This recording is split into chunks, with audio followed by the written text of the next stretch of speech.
औज़ बिल्लाहि मिनश्शैतानिर्रजीम बिस्मिल्लाहिर्रहमानिर्रहीम। मैं सबसे पहले अल्लाह का शुक्रगुज़ार हूँ कि अल्लाह ताला जो है ना हमको ईमान के साथ इस दुनिया में लाया और हम एक अवामी खिदमत के लिए हम आवाम के दरमियान में रहे और इसी मंशा और मकसद के तहत बहुजन समाज पार्टी से मुंसलिक हुए।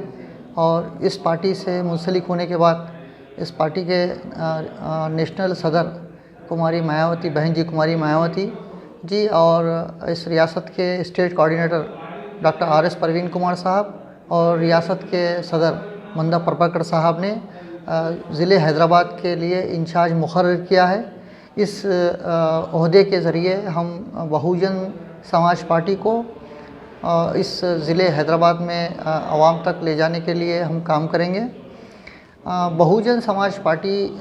दूसरे पार्टियों की तरह एक सियासी पार्टी है, लेकिन इसके बिल्कुल मक़ासिद और इसको बनाने का नज़रिया ये बिल्कुल तमाम दूसरी पार्टियों से मुख्तलिफ है। आम तौर पे सियासी तौर पे लोग इसलिए अपने आप को सियासी मुंसलिक करते हैं कि वहाँ पे 3 तरह के पी होते हैं। एक होता है पावर, एक होता है पैसा, एक होता है पोजीशन। उसके बरखिलाफ़ बहुजन समाज पार्टी इन तमाम चीज़ों को हासिल करना इसलिए चाहती है ताकि इस हिंदुस्तान की जो बुनियाद है, जो इसकी नींव है, इसकी जो बुनियाद है वो है सेकुलरिज़म। यहाँ है इसका क़ानून, इसका जो कॉन्स्टिट्यूशन, इसको बचाने के लिए और तमाम कौमों में यकसानियत यकजहती लाने के लिए इस दौर में, जबकि आज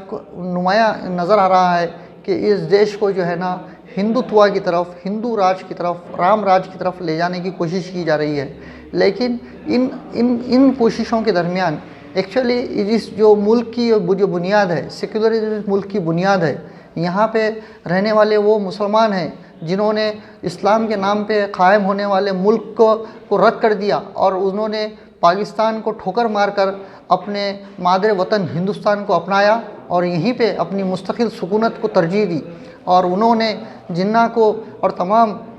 लोगों की बात को ठुकराते हुए नेहरू जी और गांधी जी ये के मातहत इस मुल्क में अपने आप को यहाँ पे शामिल रखा।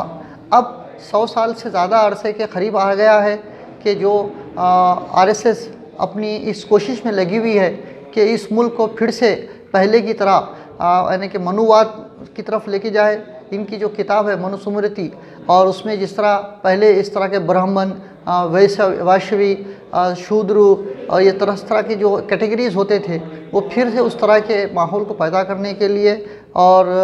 फिर आलाजात लोग अपने बड़कपन को और अपनी कैपिटलिज़म को बरकरार रखने के लिए आज कोशिश कर रहे हैं। और बिलखुसूस हिंदुस्तान को एक सेकुलर मुल्क से एक जो है ना मजहबी मुल्क का नाम देने की जो कोशिश की जा रही है, इससे सिर्फ मुसलमानों को नहीं बल्कि एससी, एसटी, बीसीज़ को भी इससे रास्त नुकसान होगा, क्योंकि ये तमाम लोग फिर से ग़ुलाम हो जाएंगे। जैसा हज़ारों साल पहले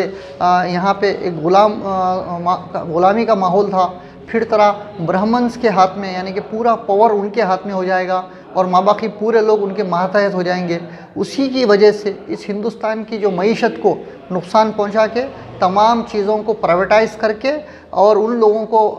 के पास टेक्निकल और फाइनेंशियल पावर को जो ना ट्रांसफ़र करने का काम इस वक्त बीजेपी कर रही है। और बीजेपी की जो अलायंस पार्टी है, जैसा टीआरएस पार्टी बीजेपी की बी टीम है, अगर उसका भले उसका खौल ना हो लेकिन उसके अमल को अगर आप देखेंगे टीआरएस पार्टी के, तो आपको रास्त ये अंदाज़ा हो जाएगा कि टीआरएस पार्टी बीजेपी के नक्शे कदम पे चल रही है। तो इस तरह इन तमाम हालात में इस देश को बचाने के लिए, यहाँ के कॉन्स्टिट्यूशन को बचाने के लिए और आने वाले मुस्तकबिल में जो होने वाले इक़दाम हैं, जिस तरह इस रियासत के कॉन्स्टिट्यूशन को बदलने के लिए बीजेपी को राज्यसभा में, लोकसभा में जिस तरह की नशिस्तें की दरकार थी वो 2022-23 में वो हो जाएगा। तो लिहाजा अब वक्त करीब आ गया है, अब तो कम से कम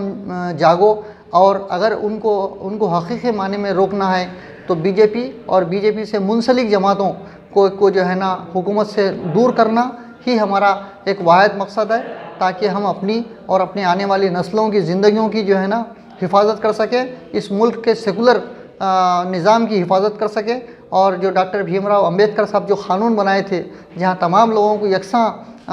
मुक़ाम और मर्तबा दिया गया था, फिर यहाँ पे फिर से एक दलित के साथ फिर SC ST BC के नाम पे तफ़रीक़ा होने से बचाने के लिए इस मुल्क के क़ानून को बचाने के लिए आज ज़रूरत है कि बहुजन समाज पार्टी में एक ख़दावर नेता डॉक्टर RS परवीन कुमार जो एक IPS है, जो काफ़ी अपनी ज़िंदगी में अपने नुमायाँ खिदमत की वजह से काफ़ी जो है ना अपनी इस रियासत में और इस मुल्क में बल्कि बैरून अक़वामी शौहरत रखने वाले एक क़ायद को मज़बूत करते हुए हम बहुजन समाज पार्टी के हाथ मज़बूत करते हुए हम आने वाले मुस्तक़बिल इलेक्शन में इस रियासत की बागडोर डॉक्टर RS परवीन कुमार साहब के हाथ में देने के लिए हम दिन दुगनी रात चौगनी मेहनत करेंगे, कोशिश करेंगे। और मैं RS परवीन कुमार साहब के लिए एक शेर कहना चाहूँगा कि मिल जाए तुझको दरिया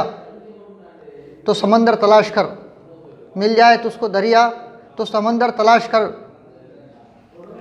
और इस तरह अगर जिस तरह RS परवीन कुमार एक IPS और एक सेक्रेटरी के ओहदे से अपने आप को रिज़ाइन दे करके एक नए और एक कोशिश की तरफ निकले हैं, तो इसलिए मैं इनको इस बात के लिए मुबारकबाद देता हूँ कि वो मुस्तक़बिल में इस रियासत की बागडोर संभालेंगे। और मैं तमाम आवाम से इल्तिमास करता हूँ कि वो बहुजन समाज पार्टी की तरफ उसके नज़रियात को और उसकी संजीदगी को समझे और इस पार्टी का साथ दें।